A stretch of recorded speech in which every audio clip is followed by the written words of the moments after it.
Tahukah anda negara kita Malaysia pernah terlibat dalam strategi perdagangan saham paling hebat dalam sejarah Eropah dan Asia? Bahkan, kisah ini mengharumkan nama Malaysia di peringkat antarabangsa.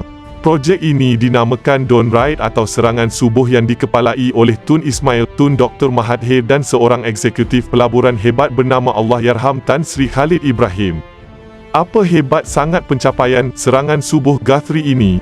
Mungkin ia nampak remeh, tetapi sebelum itu, ia merupakan sebuah syarikat peladangan British yang terkemuka dan tersenarai di London Stock Exchange, Bursa Saham London.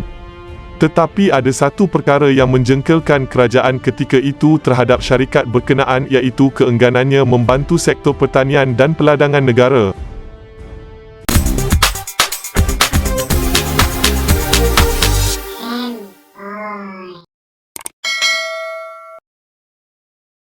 Guthrie mula naik kepala. Bukan sekali Guthrie bersikap acuh tak acuh terhadap kerajaan, tetapi selepas dikenakan tekanan oleh Bank Negara Malaysia (BNM), barulah ia menubuhkan sebuah anak syarikat yang dipanggil Guthrie Ropel.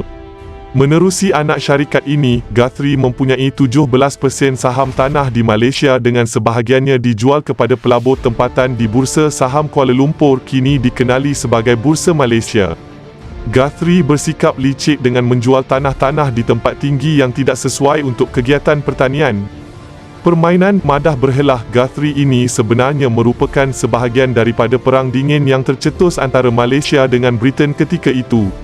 Manakan tidak, kedua-duanya yang mengetuai kerajaan ketika itu dasar kepala batu dan ada pendirian masing-masing, iaitu Tun Dr. Mahathir Mohamad dan mendiang Margaret Thatcher.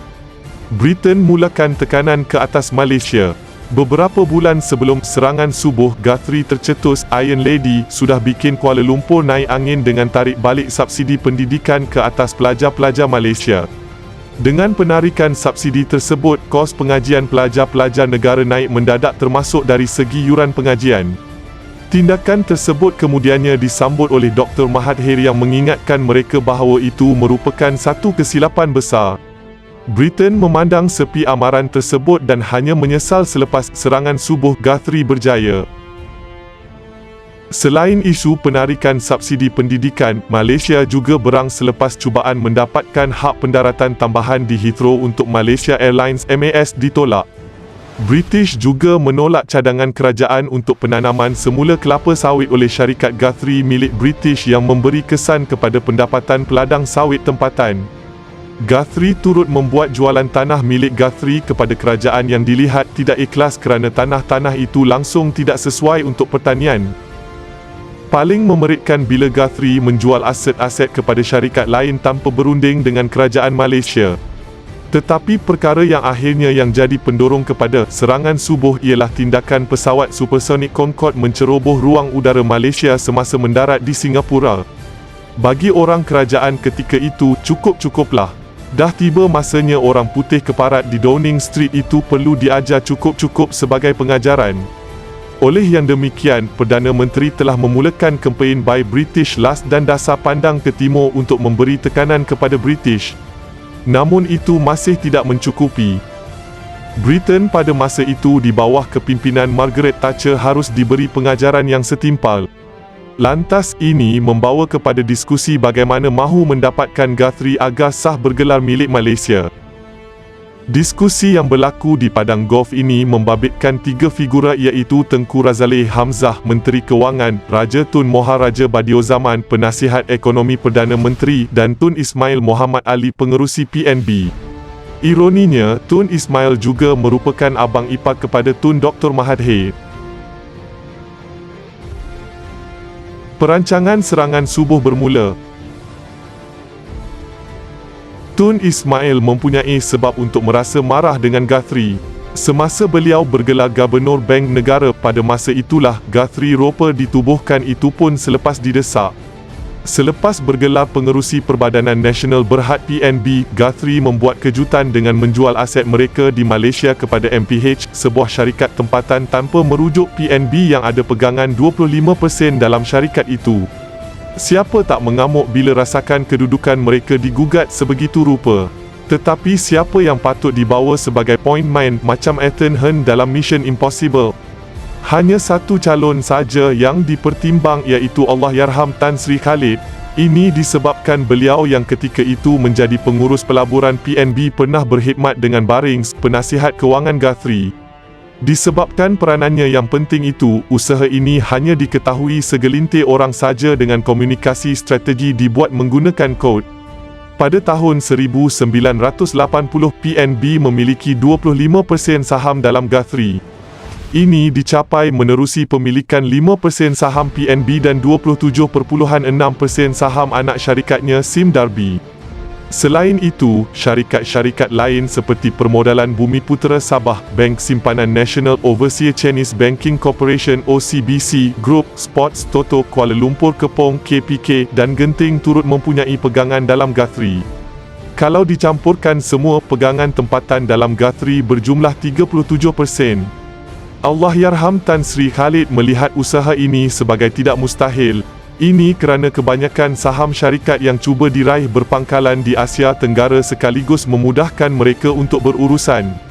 Selain itu, ia juga bertujuan mengelak rasa curiga pemegang-pemegang saham British daripada mengetahui usaha pengambilalihan secara senyap ini. Dana yang cukup besar. Bagi menjayakan usaha ini, dana sebanyak 282 juta pound diraih menerusi suntikan dana membabitkan 3 buah entiti iaitu Petronas, Pernas dan Amanah Saham Nasional ASN. Usaha pengambilalihan turut dibantu oleh tokoh perbankan Sir Evelyn de Rothschild dan timbalannya Joe Green Armitage yang memainkan peranan sebagai penasihat Tun Ismail. Salah satu nasihat The Rothschild kepada Allahyarham Tan Sri Khalid ialah membuka sebuah akaun bank di Switzerland bagi memproses pembelian saham Guthrie secara rahsia. Selain berperanan sebagai penasihat, firma The Rothschild turut berperanan sebagai broker bagi mendapatkan saham pemegang-pemegang saham luar negara. Sementara firma Rowe dan Pittman pula dilantik sebagai broker bagi mendapatkan saham pemegang-pemegang saham minoriti. Bagi menjayakan pembelian, 50 hingga 60 broker terpaksa bekerja lewat malam, subuh hingga pagi waktu Malaysia selama 4 jam pada 7 September 1981. Memanglah penat bersengkang mata dapatkan saham tetapi usaha Rowe dan Pittman mula membuahkan hasil. Perlahan-lahan satu persatu saham Guthrie jatuh ke tangan PNB. Bermula dari 1.6 juta atau 5%, ia kemudiannya meningkat kepada 30% sebelum mencapai angka 42%. Tapi hasrat untuk mencapai angka magis 50% tergendala seketika disebabkan keengganan OCBC menjual saham mereka. Bagaimanapun, ia akhirnya dicapai menerusi persetujuan pejabat pelaburan Kuwait untuk menjual saham mereka kepada PNB. Guthrie berjaya dirampas.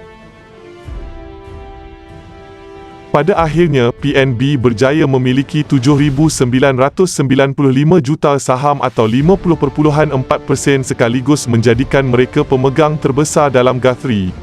Selang beberapa hari kemudian, syarikat-syarikat British seperti M&G dan The Anderson terpaksa akur dan menjual semua pegangan mereka kepada PNB.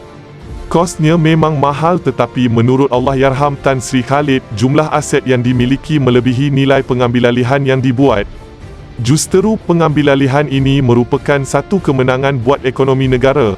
Yang kelakarnya, Iron Lady hanya tahu tentang hal ini beberapa hari kemudian.